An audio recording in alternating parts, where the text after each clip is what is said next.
Muito bom estar aqui com vocês. Que bom que a gente pode se reunir para conversar sobre transformação, sobre mudança. E eu estou muito feliz de poder ver esse auditório com tanta gente querida, pessoas que eu não vejo há muito tempo, pessoas que eu ainda não conheço pessoalmente e que vieram para assistir a uma palestra que fala sobre mudança num dia de lançamento de um livro que fala sobre mudança. E eu fico me perguntando sobre essa nossa disposição interna, essa nossa vontade de encontrar mudança na vida. Embora mudança seja algo que as pessoas dizem fazer parte de um paradigma dos 3Ds.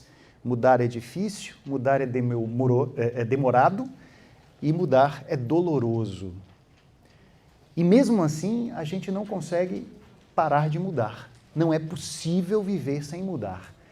E eu espero que a nossa conversa de hoje, que o nosso papo de hoje, ajude vocês nos seus processos de mudança.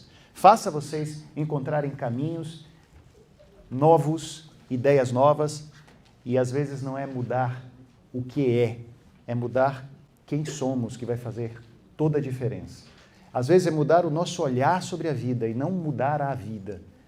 Às vezes é mudar apenas a percepção e não as coisas que são. Por isso, eu quero dizer para vocês, de novo, bem-vindos, bem-vindas. E há uma canção gregoriana que eu aprendi há pouco tempo e que fala sobre abençoar aquilo que vem, ou aqueles que vêm, ou aquele que vem em nome do divino, em nome do alto, em nome de Deus. Às vezes as mudanças podem parecer dolorosas ou difíceis, mas elas são, quem sabe, grandes recados para que a nossa vida possa continuar existindo.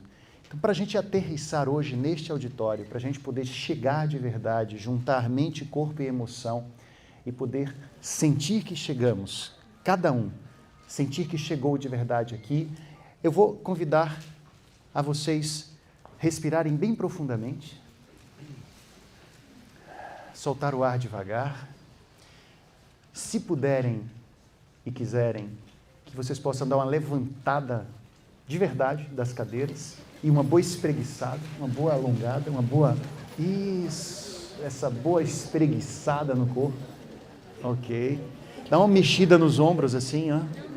Isso, dá uma mexidinha, se for possível. Né? Muito bem.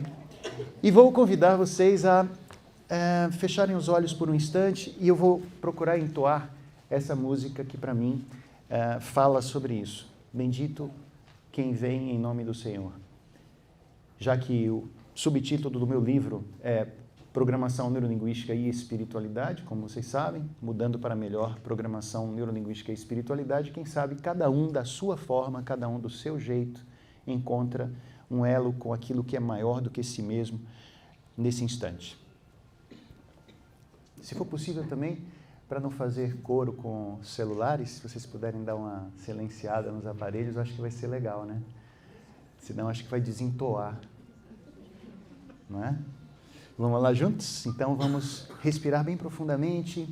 Cada um encontra o seu canal com alguma coisa maior do que o si mesmo. E diz no fundo da alma, bendito o que vem ou quem vem em nome do divino, em nome do Senhor. Benedictus qui venit in nomine Domini.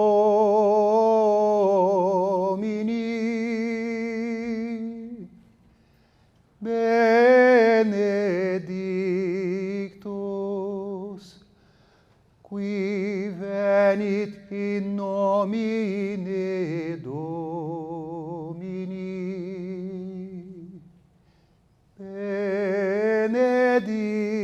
Benedictus, benedictus, qui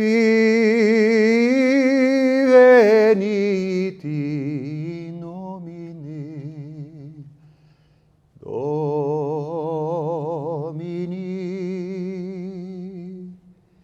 Qui venit iti numine Domini.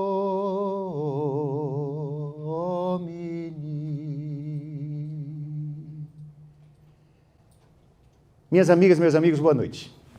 Chegamos de verdade agora. Obrigado. Podemos nos sentar. Muito obrigado. Gente, a minha ideia hoje era de poder conversar com vocês, não de uma forma palestrística, sabe?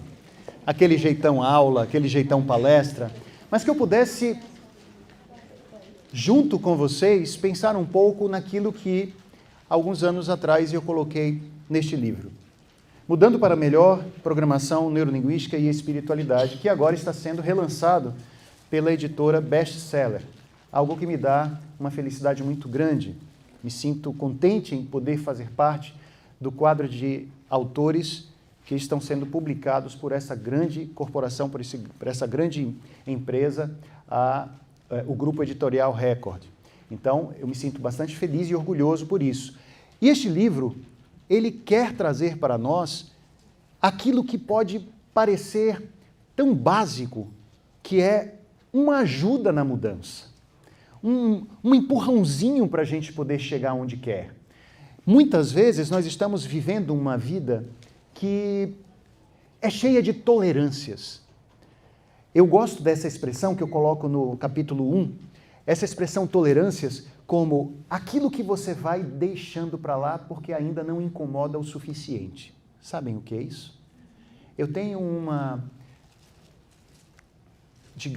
vida profissional mais ou menos. Ela não me agrada, ela não me anima muito, não me dá muito tesão em acordar toda segunda-feira para fazer o meu trabalho.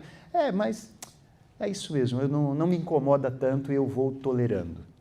Eu tenho problemas nas minhas relações, ou seja, de amizade ou de relacionamento a dois, seja lá como for, mas as questões que nós temos ali não me incomoda tanto e por isso eu vou tolerando.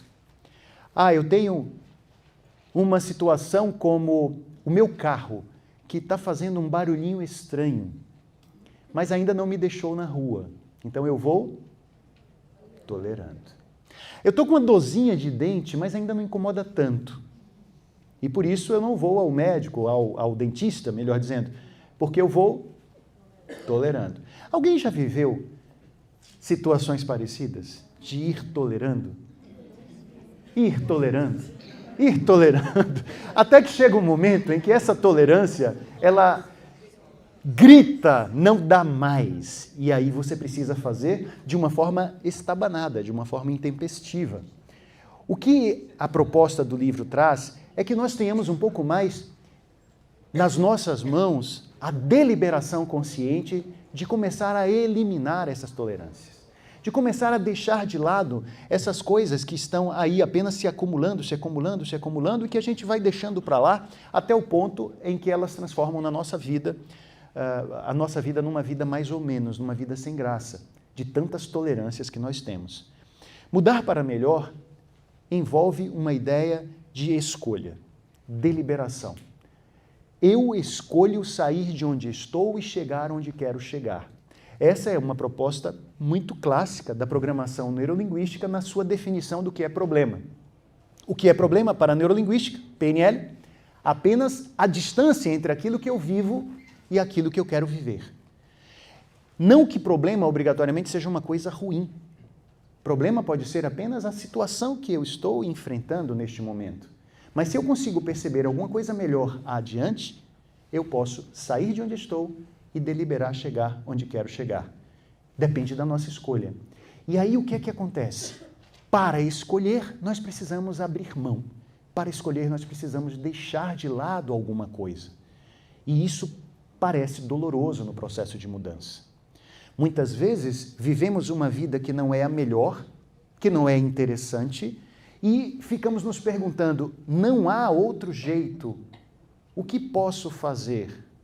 Ora, se não há outro jeito, você simplesmente se conforma em ser vítima.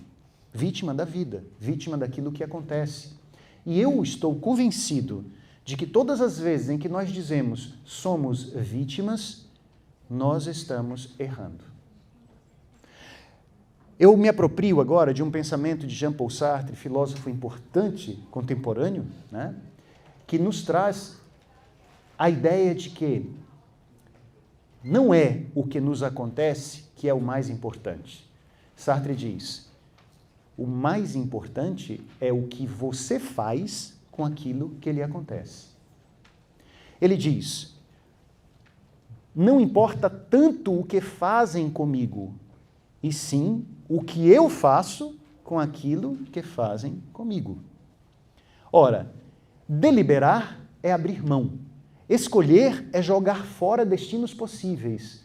E por isso, para algumas pessoas, mudar é tão difícil, porque elas simplesmente não querem jogar fora possibilidades. Elas não querem abrir mão. Uma pessoa que está vivendo até mesmo uma vida sofrida, muitas vezes tem ganhos com a vida sofrida. Essa ideia que às vezes chega num processo terapêutico ou num processo de coaching, quando o profissional olha no fundo dos teus olhos e diz: você está vivendo isso? Você está padecendo esta dor? O que você ganha com isso? E aí as pessoas dizem: como eu ganho com a minha dor? Eu ganho em viver essa coisa tão ruim? Eu ganho com essa situação difícil? O que vocês acham? Quando nós nos mantemos muito tempo em alguma situação, será que não haveria aí dentro um ganho inconsciente? Até mesmo as pessoas que sofrem, né?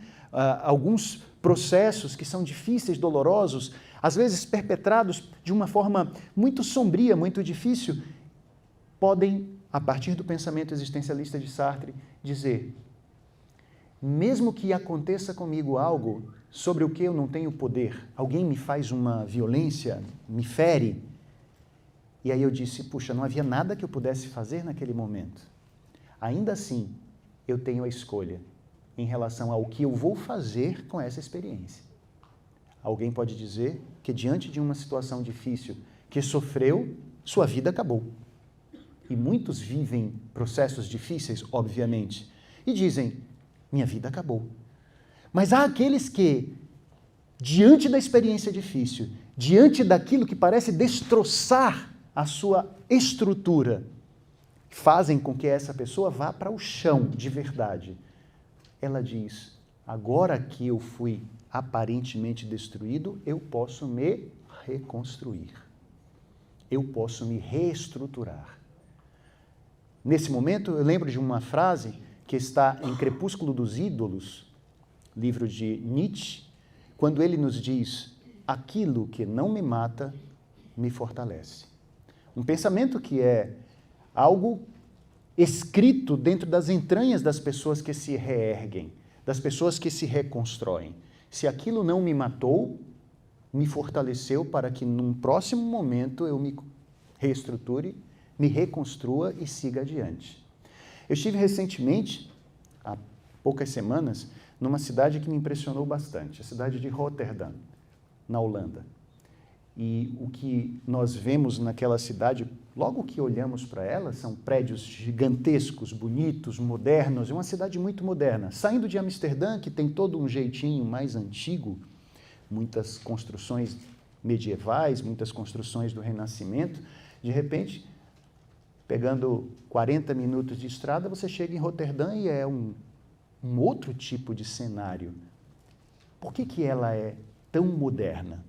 Porque em maio de 1940, a Força Aérea Alemã despejou milhares de bombas sobre a cidade. Para fazer com que a Holanda capitulasse e se rendesse, as forças nazistas destruíram Roterdã. Acabaram com a cidade. A cidade virou pó e cinzas. Apenas 2 prédios mais altos sobraram e eles estão lá para serem vistos.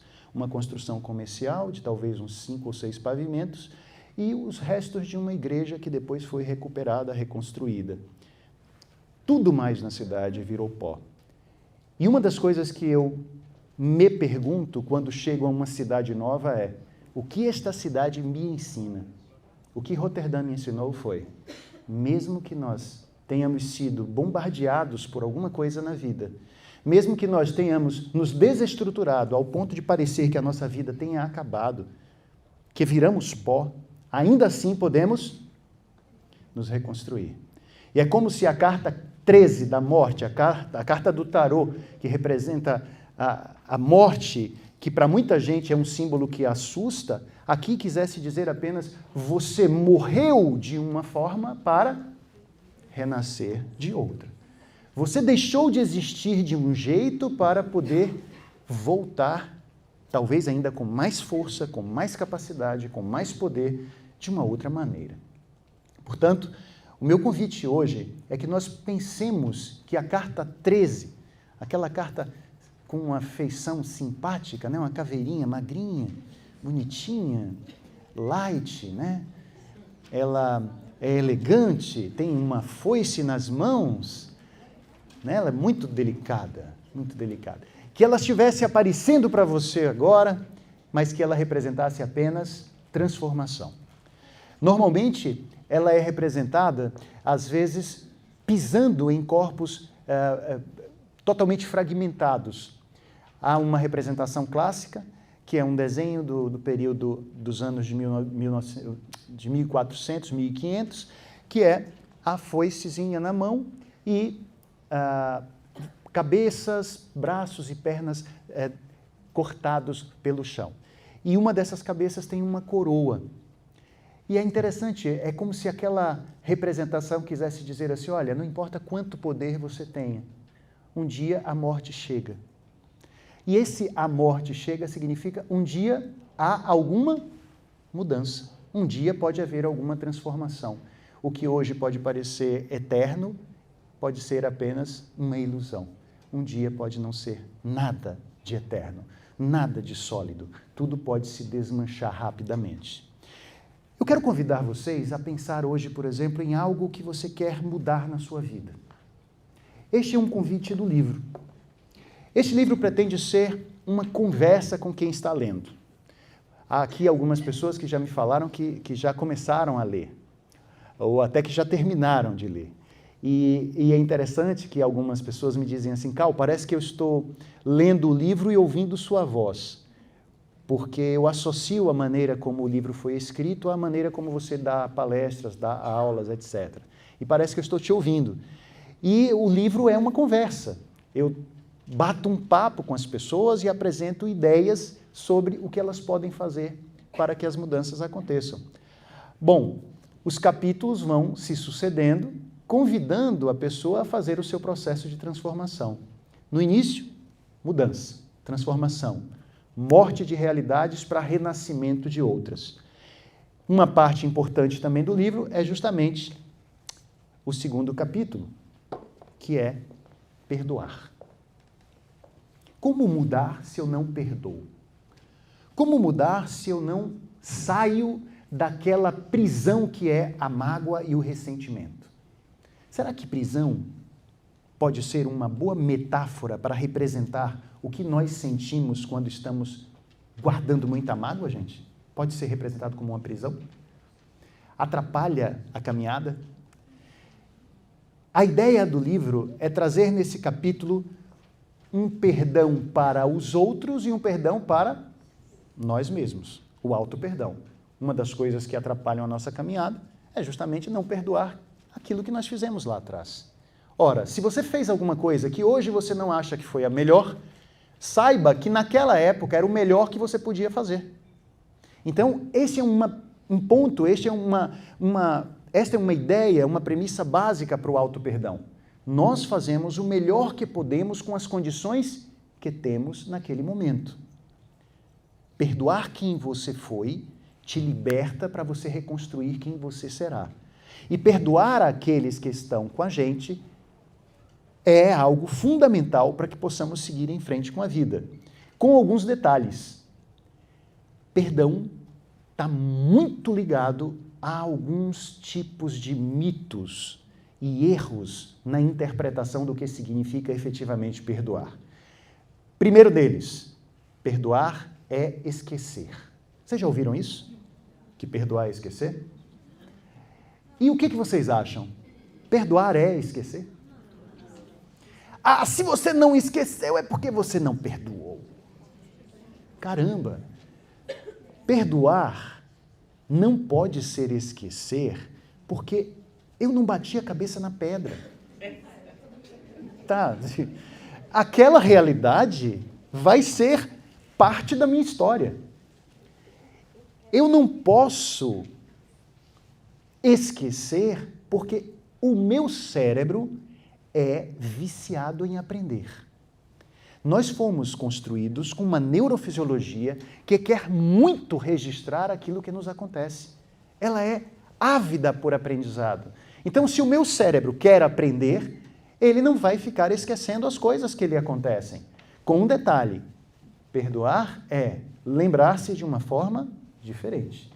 Eu já não lembro com aquela dor anterior que antes me maltratava, me envenenava, e é muito comum a gente saber, a gente até diz que foi uma frase de Shakespeare, eu nunca fui checar, mas é muito conhecido um pensamento atribuído a Shakespeare que diz: guardar ressentimento é como tomar veneno e esperar que o outro morra. Né? Então, perdoar seria uma atitude inteligente, antes de mais nada, porque você está cuidando de você quando perdoa. Segundo ponto, perdoar não é esquecer, beleza. Mas perdoar também não significa ter que conviver na companhia daquele que fez algo com o que você se feriu. Já perceberam que às vezes a pessoa diz, para mostrar que você perdoou, você tem que estar ao lado da pessoa. Só que não, né? Como é que eu preciso mostrar que perdoo e nesse mostrar que perdoo eu tenho que me condenar a estar ao lado de uma pessoa com a qual eu não sintonizo mais por conta dos acontecimentos? Eu sou uma pessoa que escolho com quem eu vou conviver. E às vezes acontecem determinadas situações que me mostram algo de alguém e que eu posso dizer, bom, eu perdoei, mas eu não quero mais essa companhia. Por que não? Eu não quero mais essa companhia. Eu tenho o direito de escolher com quem eu quero viver. Faz sentido, gente? Então, o livro traz umas cutucadas relacionadas com o perdão que, às vezes, por causa dessas mentiras que a gente ouve, fica difícil perdoar. Ou fica difícil até saber se você perdoou ou não. Enfim, um outro ponto interessante, também relacionado com o perdão, é que a pessoa que fez aquela coisa com você, talvez não exista mais. Como assim não existe mais? Eu vi outro dia, está no Bem Bom, me aprontou comigo e está super bem aí, não sei o quê. Eu fico até rezando que Deus fará justiça. Eu não vou fazer justiça. Deus fará justiça. Porque Ele tudo vê, né? Então a gente tem essa confiança na clava do Senhor, na cabeça daquele desgraçado, daquela miserenta que fez algo comigo. Mas eu não vou sujar as minhas mãos. Isso é coisa que Deus fará por mim. Enfim. Mas ele está muito bom, ela está muito boa, está muito bem, obrigado. Não, essa pessoa não existe mais. Talvez aquela pessoa que fez algo com o que você se sentiu ferido ou ferida, não seja mais a pessoa que está aqui no mundo. Porque essa pessoa já se transformou, essa pessoa já mudou. Alguns anos já passaram desde aquele acontecimento ao que é hoje, ao dia de hoje. Quem não mudou foi o dono da mágoa. Percebem? Então, é interessante nós percebermos que a mudança vai acontecer não obrigatoriamente nas circunstâncias, no mundo. Às vezes, a mudança precisa acontecer em você. E é essa a proposta do livro, trabalhar o indivíduo, trabalhar quem é essa pessoa que está aí lendo. O que é que esta pessoa quer? E em muitos momentos eu coloco propostas de trabalhos mentais, exercícios, para que você possa anotar coisas ou parar um pouco, respirar e fazer uma espécie de técnica. O livro vai colocando alguns exercícios de PNL para que você possa fazer e já começar a perceber resultados. E a ideia é que o livro vai evoluindo nesse sentido. É por isso que algumas pessoas dizem assim, poxa, eu gosto tanto de emprestar meus livros, mas nesse caso aqui eu não vou emprestar não, porque eu já estou colocando muitos segredinhos escritos. Né? Porque você vai escrevendo coisinhas suas da sua própria vida no livro. e aí vai ser estranho você emprestá-lo, tá? Mas há quem escreva fora, tudo bem, não tem problema. Agora, os meus livros são todos muito rabiscados. Eu gosto de riscar demais, então, impossível para mim ter um livro que eu goste sem que esteja sempre muito rabiscado. Momentos de soltar, momentos de deixar ir, de entrar no fluxo da vida. Muitas são as vezes em que nós precisamos fazer isso, sentir que estamos no fluxo da vida, deixando ir, deixando a coisa passar. Aprisionar seria o pior a fazer. Eu queria falar com vocês, por exemplo, de uma metáfora que tem conseguido um grande sucesso em palestras, em aulas, que é uma história que fala a respeito dessa história vem cá, a pessoa está reclamando tanto e não faz nada para mudar. Como é que é isso? Vocês conhecem gente que reclama muito e não faz nada para sair daquela situação? É comum encontrar isso ou é raridade? Não, acontece, né? Então, há uma história no livro que diz o seguinte: uma pessoa, um homem, viajava no seu carro por uma estrada meio deserta, e ele percebe que o seu carro está com o tanque quase acabando o combustível. Assim, as histórias, quando eu conto, eu gosto de pedir a sonoplastia da plateia, tá certo? Para vocês me ajudarem a enriquecer a história. Então, o camarada estava dirigindo o seu carro numa estrada deserta. De repente, ele resolve parar num posto de gasolina. E neste posto de gasolina, o frentista era um senhor de barbas muito brancas, suspensórios, e ele estava lendo um jornal numa cadeira de balanço.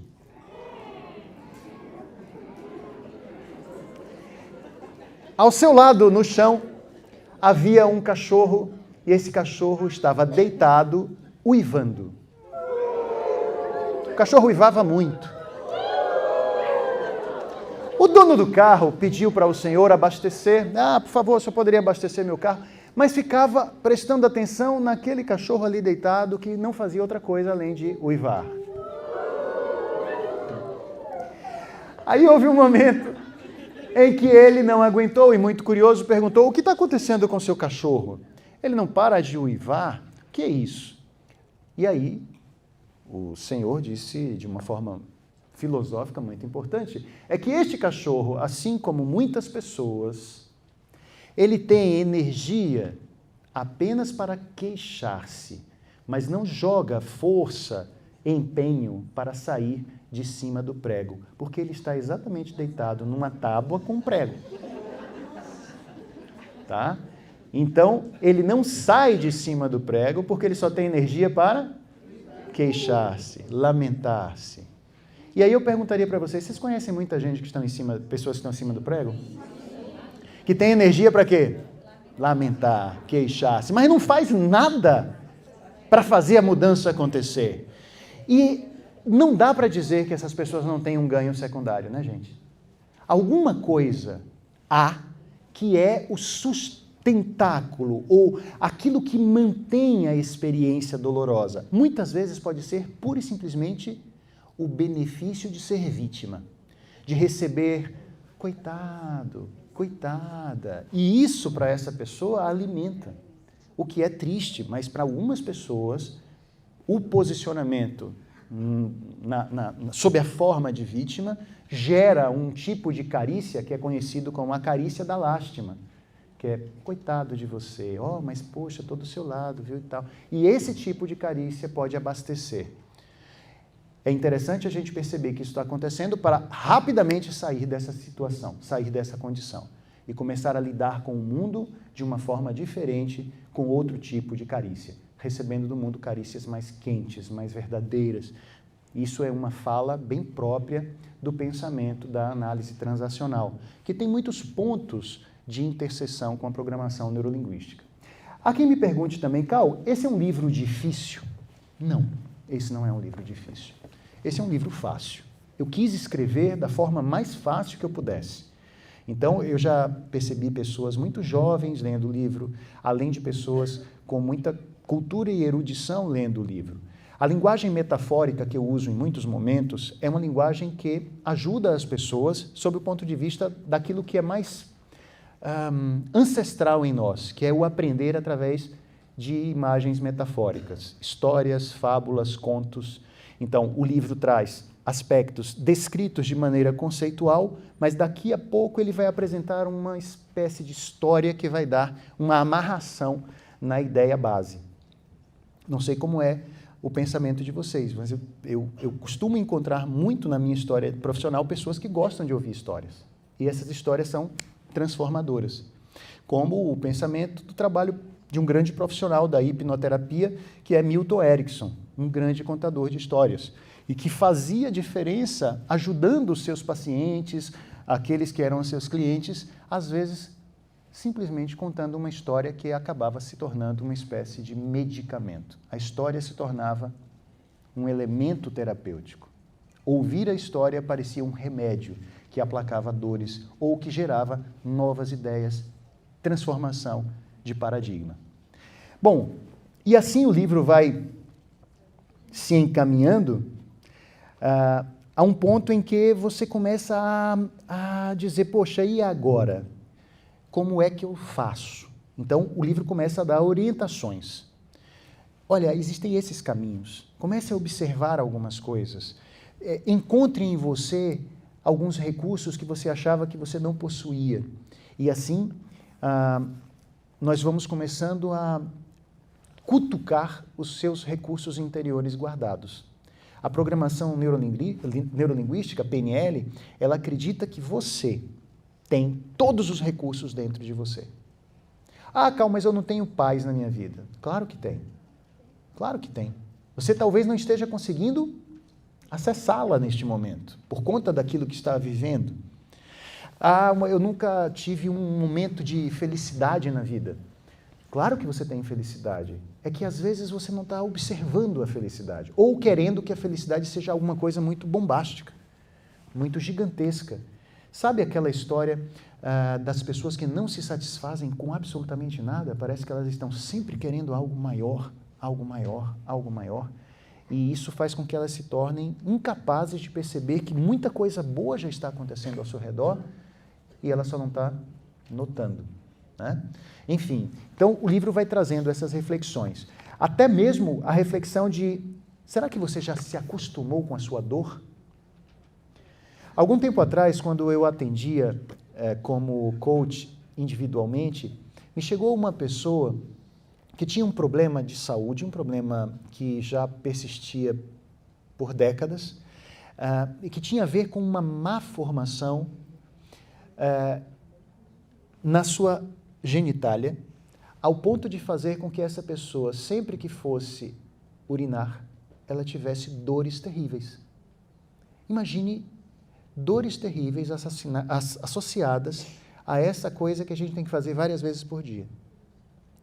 E ela vivia assim há décadas.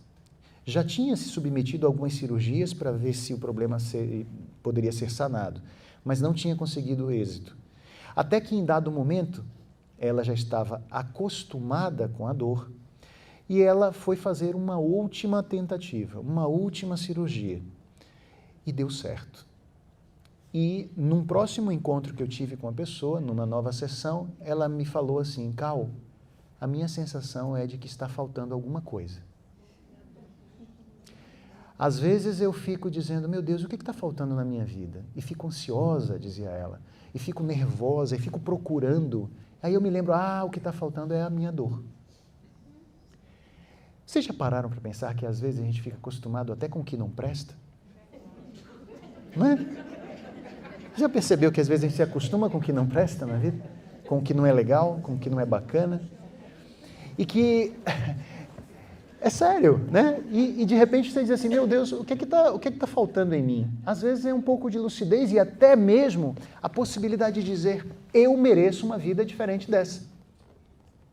Eu mereço uma vida diferente, eu mereço mudar para melhor. O que eu posso fazer? O que pode estar nesse momento ao meu alcance? Então, o livro não pretende fechar coisas.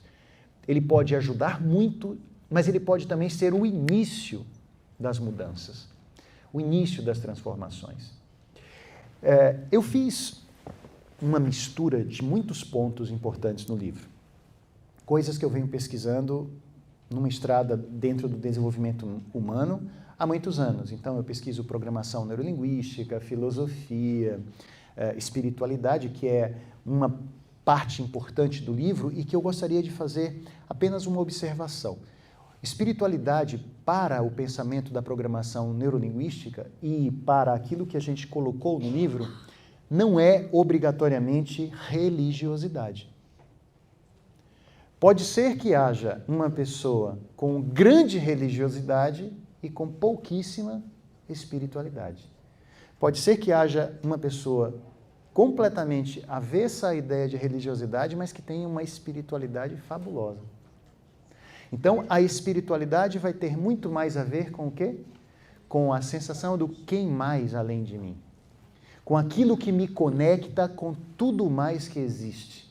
A minha capacidade de ser alguém que que saio de mim, que tenho valores nobres, que quando ajo, penso e falo, aqui dentro da minha mente há uma diretriz, um pensamento. O que acontece com os demais humanos e até mesmo com os demais não humanos, o que acontece com o mundo, o que acontece com o meio ambiente a partir das minhas ações.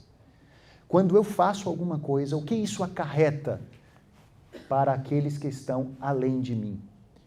E isso é um pensamento espiritual. Espiritualidade pode ter a ver com respeito, com valores nobres na relação com as pessoas com as quais eu estou convivendo. E assim, o livro quer convidar você a ser capaz de ser um pouco mais senhor e senhora da sua própria existência. A ser uma pessoa que tenha condição de... Não quero mais ser levado.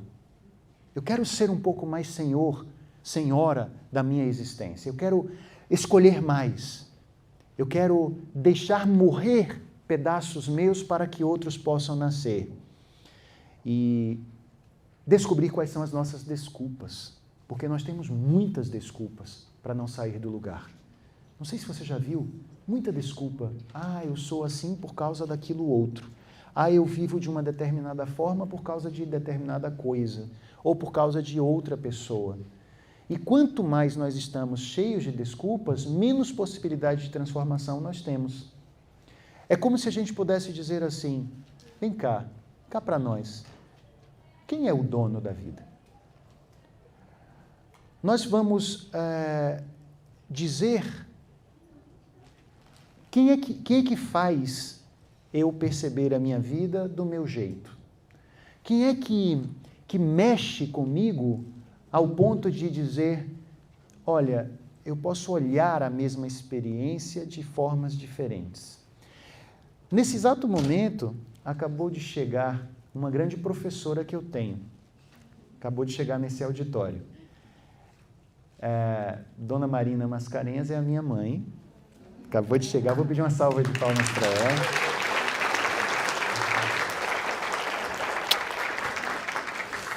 E ela é uma professora de felicidade.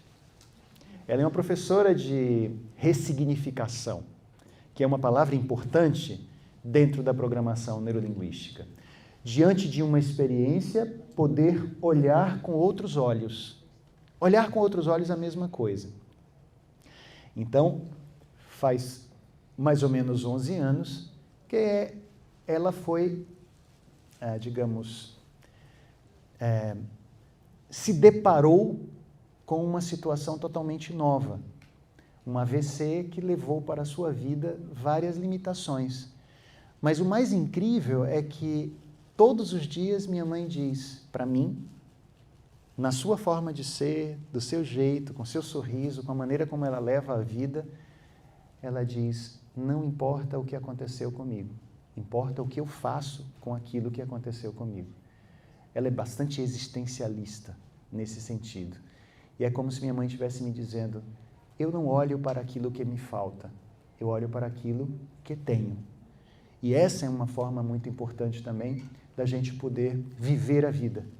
Olhar e saborear e celebrar aquilo que já é, em vez de ficar olhando pura e simplesmente para aquilo que nos falta.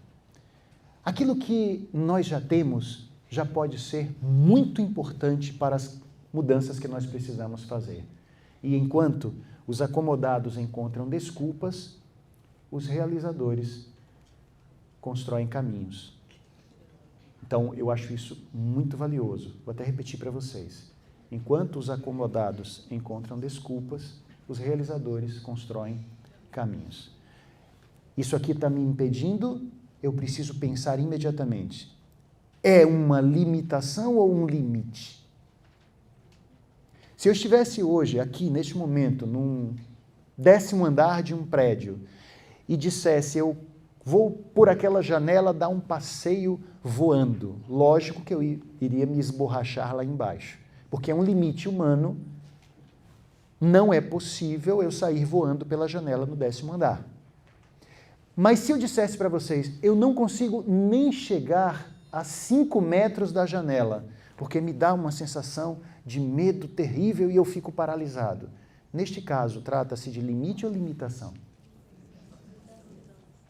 E essa diferença entre o que é limite e o que é limitação é crucial para que a gente possa fazer as mudanças acontecerem. Porque em muitos momentos nós estamos achando que é limite e às vezes é só limitação. Isso faz sentido para vocês? Que é um ponto muito importante no livro. Descobrir o que é limite e descobrir o que é limitação. Gente, eu fiz um convite hoje para uma pessoa que tem sido um grande mestre para mim, além de um grande amigo, para que viesse hoje aqui no auditório e que pudesse, de repente, ter um papo comigo num determinado momento. E ele chegou e está ali escondidinho no final do auditório. É você mesmo, Sarginho. Vou convidar e vou pedir uma salva de palmas a vocês. Meu querido amigo, filósofo José Antônio Saja, e uma pessoa que tem me ensinado bastante.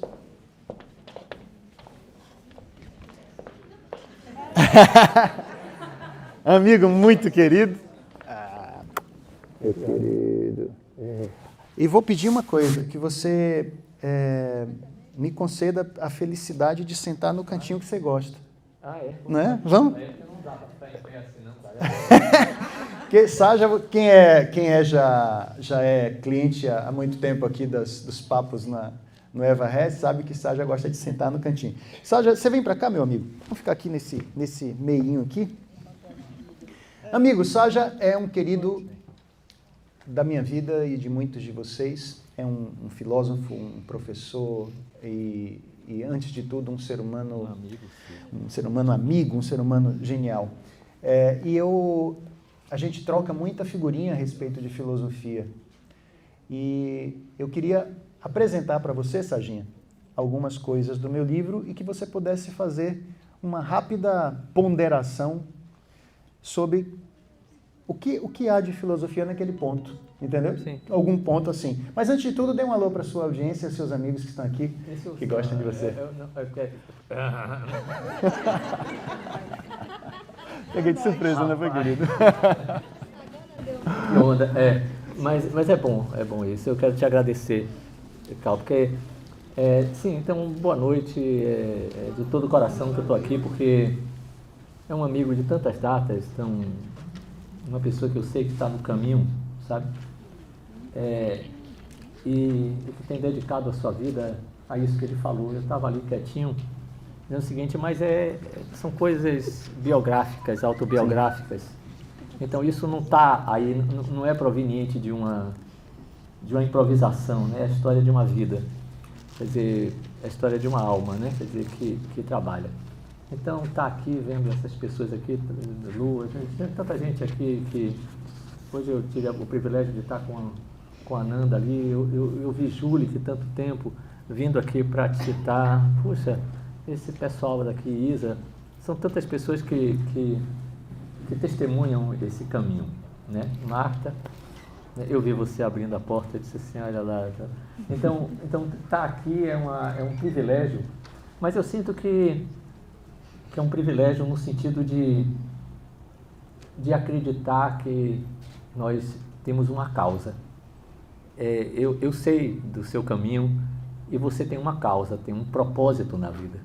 Eu acho que aí é que está o grande segredo. Eu tenho certeza absoluta, não li ainda, mas vim para poder ler. Esse aqui, inclusive, é seu. Oh, pronto. Esse aqui é pode seu. morrer de ciúme, mas é meu. Então, isso é para quem pode, né? Desculpe. Mas que jeito, né? Que a gente pode fazer, né? Mas é isso, quer dizer, então, eu sempre penso que esses encontros da cultura, a participação de Cal, eu estava ali preocupado, assim, mas ele não vai cantar hoje? Ah, já cantei. Já cantou? É que você não tinha chegado. Mas eu creio que essa nossa jornada, Cal, passa de que... É Marx que diz assim, os filósofos já devem estarem cansados de interpretar o mundo. Agora cabe transformá-lo. Eu sei que nós estamos... Esse daqui é o seu... Eu tenho outro. Como é o nome do outro? Do primeiro? Eu me lembro do dia que a gente estava numa defensoria pública. Eu fui fazer, você se lembra disso e você me deu. Então, eu acho que é isso que a gente precisa. De pessoas que testemunham com a vida, né, de que é possível, e que é possível, e que é possível. Então, a confiança que eu acredito que você também tem no indivíduo. Porque em muitos momentos nós estamos sendo levados de roldão por um coletivo, às vezes, muito perverso. Então, a pessoa, o indivíduo, pode dizer assim, não importa quantos estão fazendo errado, eu posso dizer não. Eu posso dizer sim ou eu posso dizer não. Então, o indivíduo tem um poder muito grande de dizer autonomia, dizer quero ou não quero, vou ou não vou. E eu acho que toda vez que a gente está aqui junto, trazendo filosofia, psicologia, PNL, coaching, seja lá o que for, arte, nós estamos trabalhando muito com essa confiança de que cada pessoa pode ser uma semente, cada pessoa pode ser, com a sua ação, com o seu pensamento, o início da mudança que vai acontecer no mundo. Sádia, o título é maravilhoso, cara. Mudando para melhor, né? Eu tenho aqui um trechinho que eu vou ler para você e aí você faz uma consideração filosófica, tá bom? Muito bem. A ideia é a seguinte, a mente humana, isso está aqui logo no início do livro, a mente humana está subdividida em pequeninas partes. São infinitas faces da personalidade, que se responsabilizam por atitudes e emoções e que vão se construindo ao longo da existência, à medida que nós vivemos as múltiplas experiências cotidianas. Tudo o que cremos e que sentimos, bem como o impulso motivador de cada ação, pode ser descrito como comportamentos dessas nossas pequenas partes interiores ou subpersonalidades. A ideia, Sarginha, é assim. As pessoas costumam dizer, quando fazem alguma coisa um pouco equivocada, dizem assim, não era eu. Eu estava fora de mim.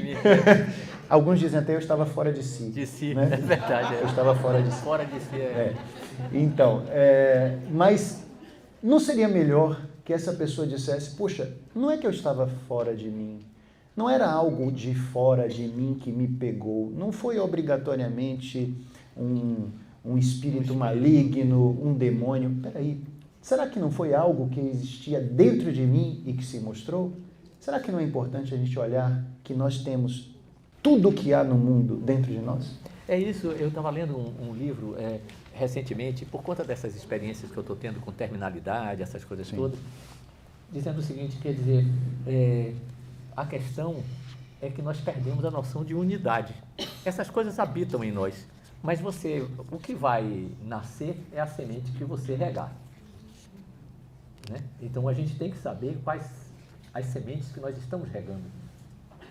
Isso tudo habita em nós. Né? Tem uma música que diz assim, o bem e o mal moram no mesmo coração. Né? Então a gente precisa tentar extinguir em nós as polaridades. Isso somos nós. E descobrir que existem. Porque às vezes tem uma coisinha feia em você e você não quer olhar para ela. E aí ela vai ficando escondida. Os junguianos sabem disso, não sei se vocês aqui sobre a sombra. Exatamente. Então você tem a individuação, quer dizer, a iluminação só acontece na medida em que você faz uma integração, né, com a sombra, que pode te ajudar nisso.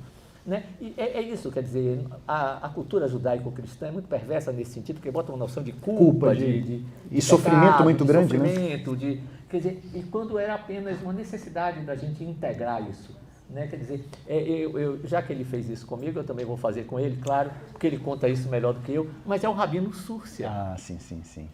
É o Rabino Súcia, que a gente viu aqui nessa plateia com Clarice Nisquet, A Alma Imoral. Tem até o livro que vocês podem depois ver. Excelente livro, onde ela fala sobre essa questão de pessoas que passam uma vida querendo ser o que não são. O que não são. Né? Então, o Rabino Súcia, que ensinava as pessoas a não temerem a morte, e de repente está no seu leito de morte, muito idoso e muito doente e apavorado. E os seus aprendizes todos muito intrigados. Mas o Senhor nos ensinou a não temer a morte, o Senhor nos ensinou a enfrentar com bravura o momento derradeiro. Como é que o Senhor mesmo está assim, apavorado, Rabino Súcia? E aí, o que é que ele responde? Eu não estou com medo da morte, eu estou com medo da terceira pergunta. A primeira pergunta seria assim: por que você, tendo todas as condições de ter sido tão sábio quanto Salomão e não foi? Aí o Rabino Súcia disse: porque eu não sou Salomão. E aí a segunda pergunta: Rabino Súcia, por quê? Que você, tendo todas as possibilidades de ter sido tão grande quanto Alexandre o Grande e não foi? É porque eu não sou Alexandre. E aí, de repente, vem a terceira pergunta e esse ser celestial nas portas do paraíso, para saber se eu entro ou não, olha no fundo dos meus olhos e pergunta: Rabino Súcia, por que você não foi simplesmente o Rabino Súcia? E essa história me toca profundamente, porque às vezes nós estamos querendo passar uma vida sendo coisas que não somos, vivendo vidas que não temos, e o melhor seria que nós fôssemos quem nós somos. Como diria Nietzsche, o grande Nietzsche, torna-te quem tu és. Né? Torna-te quem tu és. Vire, transforme-se nesta coisa maravilhosa que há aí já em você. Né? É aquele a quem você está esperando, é você. E aqui eu tenho mais uma para você, querido. São 3 atributos ou 3 recursos humanos que podem nos ajudar no auto-perdão. Porque eu falo muito sobre a questão de você também começar a perdoar as besteiras que já fez, né? Suas mazelas, porque você hoje é diferente do você de ontem. E 3 coisas são muito importantes: coragem, acolhimento e flexibilidade. A primeira delas, coragem, para se olhar e para ver aspectos sombrios da própria personalidade, ou que não correspondem àquilo que o mundo espera de nós. Acolhimento, para agir com as nossas partes, com os nossos pedacinhos, com as nossas subpersonalidades que possuem comportamentos equivocados, do mesmo modo como se age com uma criança. Porque os pedaços que há dentro de nós, eles podem ser pedaços que não amadureceram, que não cresceram. Por isso eles estão equivocados, ou produzindo comportamentos equivocados. E a terceira, flexibilidade, para perceber que é possível mudar sem importar com aquilo que foi feito, e sim com o que se pode fazer a partir de agora. Algo mais ou menos diante desse quadro, parecido com o vai, não peques mais. O que você acha de coragem, acolhimento e flexibilidade, querido? É isso, eu acho que aí é que está na manhã do 6º dia... Não, calma. Quando eu digo calma para mim mesmo, sabe?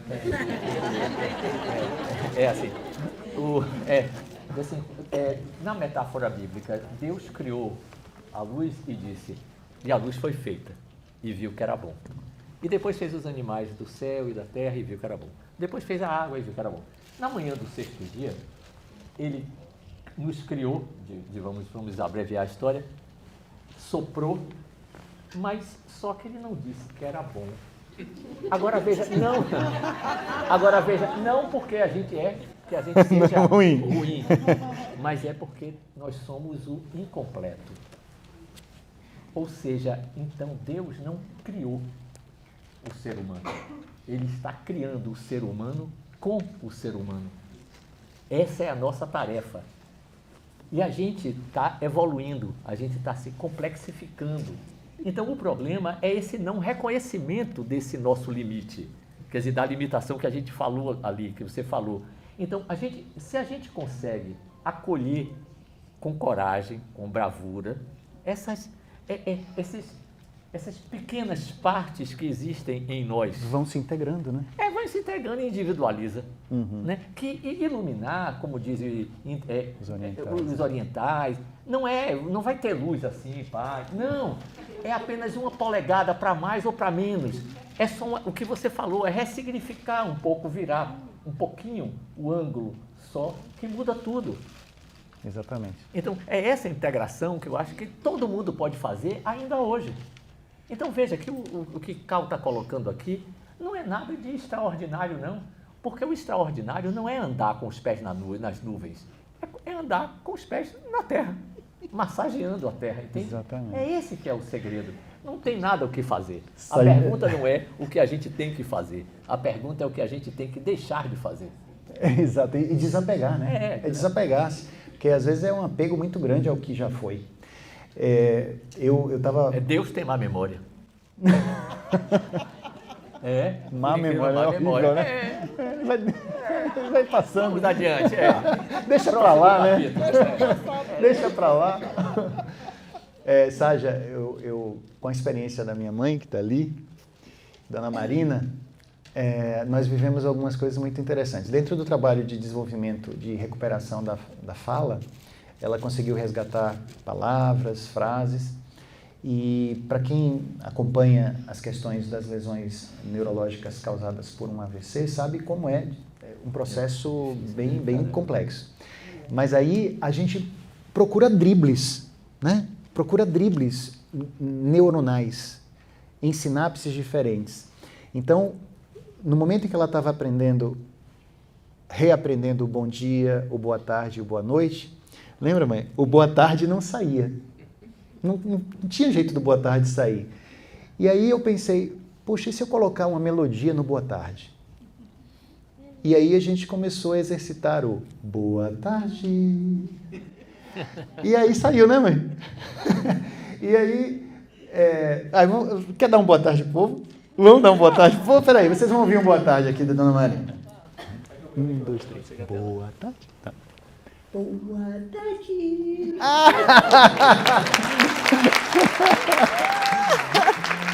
Então, o boa tarde saiu. O que é mudança? É a gente procurar driblar a dificuldade. Tenho uma dificuldade nesse caminho, não estou conseguindo mudar. Como eu posso driblar? E aí a parte criativa vem para ajudar. E já fechando, Saginha, quando a gente fala que vai fechar a aula ou a palestra, a gente gosta de ouvir um mochoxo, né? Então, vamos falar de novo, né? Agora que a gente já está terminando, viu, pessoal? E dessa forma espontânea me toca profundamente. Essa forma espontânea me deixa tão comovido, amigo. Logo no início do capítulo 6, eu escrevi uma historinha, que é o Recado do Vento. Eu vou ler aqui para vocês e vou pedir que Ságia depois faça os comentários. Sou o vento e passeava muitas vezes sobre o rio. O vento passeando sobre o rio. Percebi que ele tinha um sonho, transformar o deserto numa linda floresta verdejante. Com esse intuito, procedia sempre da mesma forma, lançando-se sobre as areias do deserto. Era assim que o rio fazia, jogava suas águas na areia do deserto. Entretanto, via suas águas sendo sugadas para as entranhas da terra e desaparecerem, sem qualquer resultado. Por séculos, o rio fez a mesma coisa, dia após dia. Mas seu sonho nunca se realizava. O deserto continuava sendo um deserto. Então eu resolvi soprar uma mensagem ao rio. Amigo, que tal jogar suas águas sobre as minhas costas? Assim eu as espalharei de maneira uniforme sobre o deserto. Também tenho o mesmo sonho que você. Quem sabe assim as coisas mudarão. O rio achou a minha ideia muito estranha. Jogar a minha água nas costas do vento? Que nada. Resolveu não me dar qualquer atenção. Continuou agindo da mesma forma. Mais alguns séculos se passaram e o deserto continuava sendo árido e sem vida. Soprei-lhe então amigavelmente mais uma vez o mesmo convite.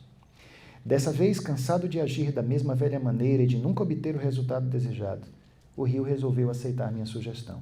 Colocou suas águas nas minhas costas e assim eu as carreguei para bem alto e as derramei sob a forma de chuva, de maneira uniforme, em toda a extensão do deserto.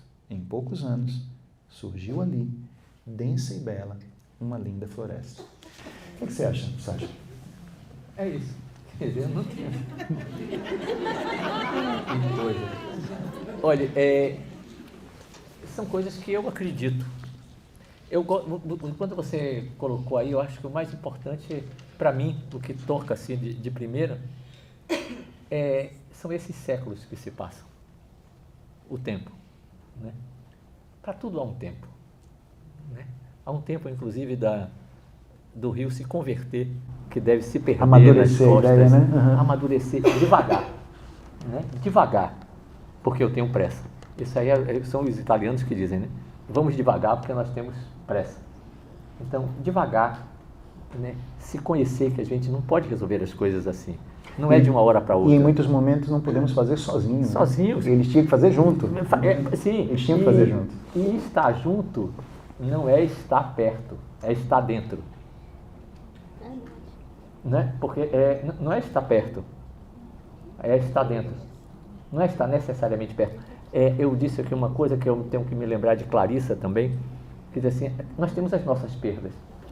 Mas eu disse assim, isso aí para mim estava falando da minha vida pessoal. Meus olhos sentem saudade, mas meu coração não sente. Porque está dentro, está aqui. Então, a gente tem que fazer coisas juntos. Né? É ação em concerto de Hannah Arendt. Sim, sim. Né? A gente só... Dizem que se num navio, se você travar com um remo, não adianta, vai virar o navio. Não sai do lugar. Não sai do lugar. Então, primeiro, tá junto, tá dentro, né? Se permitir, né, ser lançado, né? Eu acho que a vida, o tempo, apesar de o tempo ser um deus grego que devora os seus filhos, né? Há uma possibilidade, sim, infinita da gente eternizar aqui, agora, né? Eu acho que isso aqui é uma coisa de um afeto, de um amor, né? Que a gente e amor saia... não como sentimento adolescente, mas amor como uma atitude transformadora, revolucionária, né? Sairemos melhores. Para sair do tempo Cronos, que devora, e ir para o tempo Kairos, que é o tempo... Sai do cronológico e vai para o kairológico. Exatamente.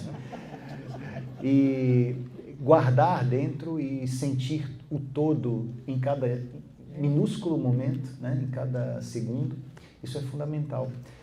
E eu vou me colocar ali fora, numa mesa, onde vou fazer as dedicatórias e os autógrafos para vocês, tá? Lembrem que este não é um livro para você dar apenas para as pessoas que você ama. Dê para você e depois dê também para os seus inimigos. Para se converter. É um livro que você comprar e dar para todo mundo que você não gosta, assim, porque essas pessoas vão mudar para melhor. Então, compre assim uma pilha de livros para os seus inimigos, desafetos, pessoas que vocês não curtem, que depois elas vão ficar tão legais, elas vão ficar super bacanas. Dia 21. Dia 21 vai ser no dia 21, eu queria dizer para vocês aqui uma coisa que eu acho que eu não falei nem para Cal, nem para Marta particularmente. Olha, é um cantinho especialíssimo. A Casinha Amarela. É um lugar interessantíssimo da gente ir. Agora, é sério, eu não estou fazendo propaganda, por favor, não entenda por aí, eu não estou puxando o saco, não é nada disso. Todas as vezes que eu fui convidado para ir para lá, com certeza absoluta, tem um acolhimento diferente, a propósito, coragem, acolhimento, tem um acolhimento diferente. E eu tenho certeza absoluta que esse título, Cal, eu acho que é o Procé que está aí atrás, nesse sentido.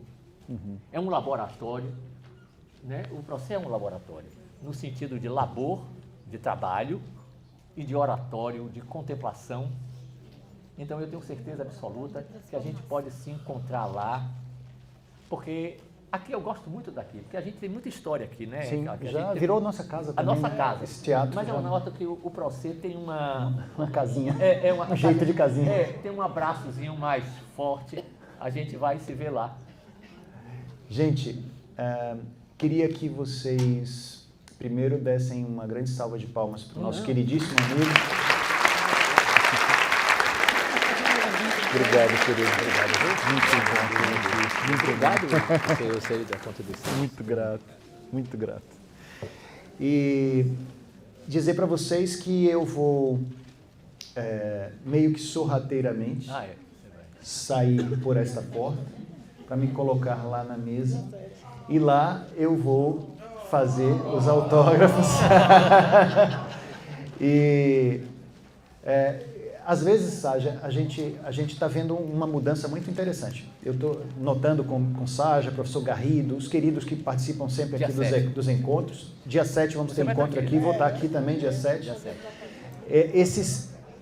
Esse novo giro de interesse das pessoas, eu estou percebendo as pessoas se tornando fãs de professores, Isso é genial. fãs de palestrantes, e não apenas fãs de cantores, artistas da TV e do cinema. E aqui você viu? E isso é maravilhoso, porque é um giro importante que está acontecendo. E pessoas que lotam esse auditório, esse teatro, para verem papos como esse, né? Para verem conversas como essa, que são transformadoras. Então, eu queria dizer assim, o meu livro tem essa pegada do desenvolvimento humano. E eu gostaria que ele também ajudasse muitas pessoas que estão conduzindo grupos, pessoas que estão à frente de trabalhos, seja lá em que religião for, porque é um livro muito aberto, muito ecumênico. Então, a espiritualidade que está nele não é voltada para essa ou aquela religiosidade, é uma espiritualidade aberta. Porque eu confio muito naquilo que eu falei para vocês. O espiritual é do ser. Ele é do ser, é da pessoa. E sabe, Sagia, eu tenho conhecido ateus e agnósticos, às vezes, muito mais espiritualizados do que alguns religiosos, né? Então, eu gostaria muito de convidar vocês, independente de qualquer tipo de pensamento, de crença, que vocês pudessem entender esse livro como um convite a desenvolver em você o seu melhor, porque mudar para melhor é justamente isso, encontrar o seu melhor dentro e deixar que ele se E a expanda. capa?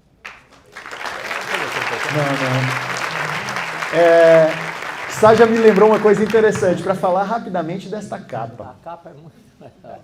Essa capa é uma produção, né, de um designer do Grupo Record.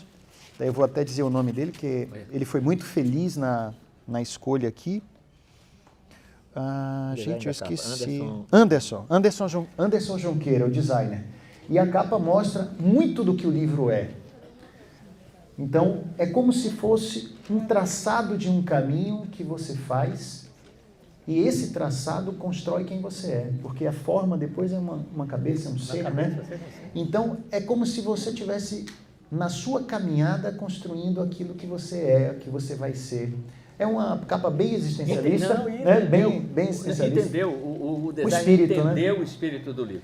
E eu me lembro muito de Antônio Machado, quando diz: caminhante não há caminho, o caminho se faz ao caminhar. Então, o importante é a gente continuar caminhando. Obrigado, gente. Estou lá, viu?